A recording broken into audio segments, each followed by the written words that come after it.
How could I have forgotten this important part of the story?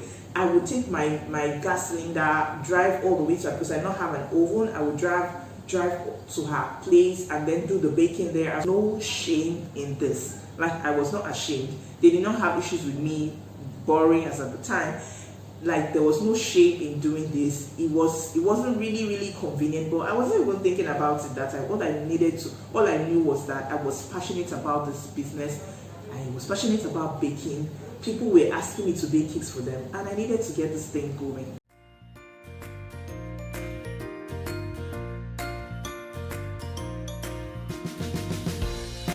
In this video, I'm going to be sharing about how I started my cake business 5 years ago and how I've been able to get to where I am today in subsequent videos.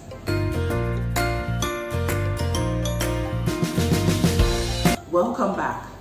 So 5 years ago, my husband told me about the cake training.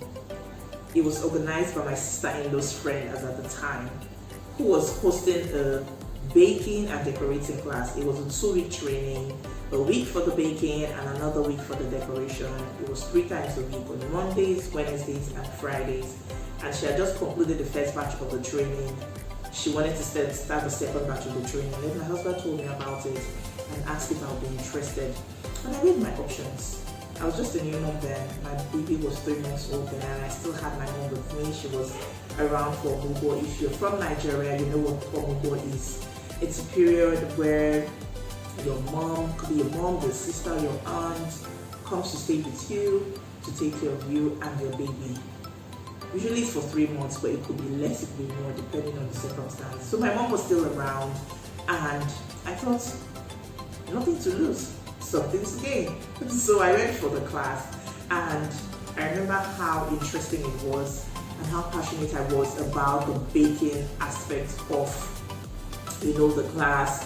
Whenever I would close, I would go back home and practice whatever I'd been taught for that day. If it was chocolate cake I learned that day, I would go back and practice. If it was coconut cake, anything, I would just go back and practice. I had to get some little flour, butter as well, and then sugar, and I would use the manual method of mixing. If you know the manual method of mixing, it's something that requires you using a wooden spoon and a plastic bowl, and you need to turn. You will need to use strength. You use your strength to turn and cream so that you get the desired result. At least it will be perfect like that of a stand mixer, but at least you will be able to get a close enough result. So that's how I used to practice, and I would turn it, turn, and then I would be really happy with the result. Put it in the pan, grease my pan, dust it with flour, put the batter in the pan, and then take it to my stove. I used to use the pot then to practice. So we'll pour the batter into the pan, put it in that pot that has some sand at the base, some newspaper on top, and then we'll put the pan and then close it with the cover of the pot. Put an empty sack of rice on top, and then put some huge stones on it so that it will trap the air inside. You know that when you're baking, air is not supposed to get into your oven at least until the cake rises. You're not supposed to open it until after a certain time. So that was it for me. And I remember how I used to look forward to 45 minutes then. I'll be waiting for the cake for the time to get to 45 minutes, because that's what my teacher told me then. Do not open the oven. Don't open the oven until it's 45 minutes. So I used to wait then with excitement. Sometimes I'll open it, but because of the temperature of the stove, air would get into it and my cake would crack on top. But it really didn't matter to me. I was just happy to see that I could bake. It was coming out fine. It was coming out nice. It was coming out good, like I've been taught in class, and I was really excited with the results. And I started sharing to people.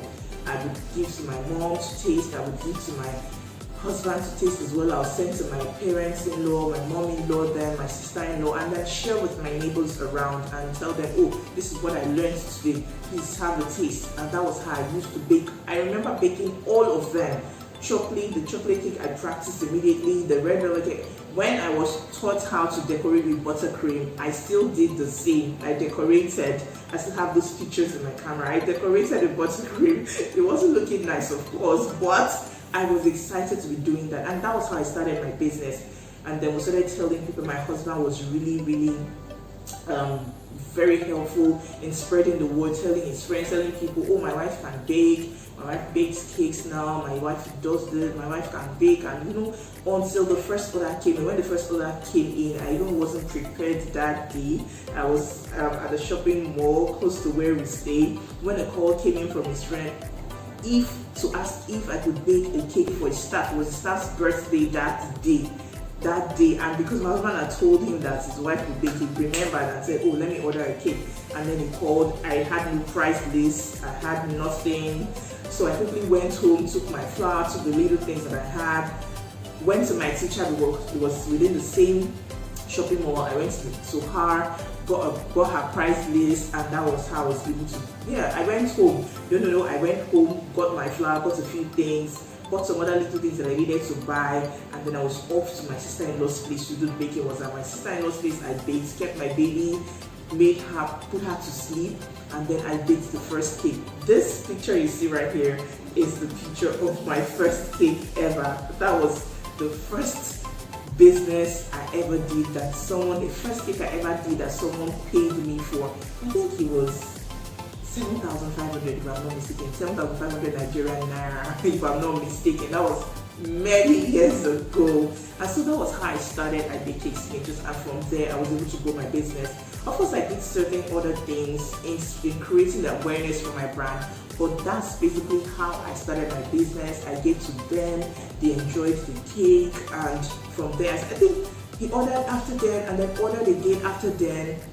And from there, that was how I started. I baked for my sister-in-law. I was baking for family, doing some things around, trying my hands on different things, telling people in church that I could bake, and from there I created the awareness for my brand. So that's how I started my cake business. If you are looking to start something like this, a cake business, you have passion for making cakes, beautiful cakes, you like the colors, you want to be able to get a skill, you want to be able to decorate and do certain things, but you're looking at the challenges that you have. Oh, no money. Oh, no time.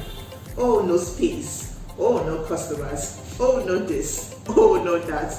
You have to stop looking at those excuses and start with the little that you have. I know I used to share these lines during my Instagram live classes, where I'll tell people, just start with whatever you have. And my husband will always, whenever I say, oh, I want to start this thing, but this thing is not enough, this will not be enough, this is not good enough, I wish I had this. My husband will tell you, I know the one will tell me, I know what I've told people to. You always tell people to start with the little they have, and it just bring me back to, bring me back home. So it's the same thing I'm telling you today. If you're looking to start a cake business, it starts with baby steps. It starts with starting with the little that you have. Okay, I forgot to mention that I used to borrow. I used to borrow back then. I borrow my sister-in-law's mixer, I borrow her nozzles, borrow her piping bags. I was baking at her place. How could I have forgotten this important part of the story? I would take my gas cylinder, drive all the way to her place. I don't have an oven. I would drive to her place and then do the baking there. At some point, my husband said, okay, Carrie, I was baking, but I think the first cake ever I baked without gas cylinder. The second time, my husband said, carry on, let's carry on. So carry us, go to her place, and then I will bake there.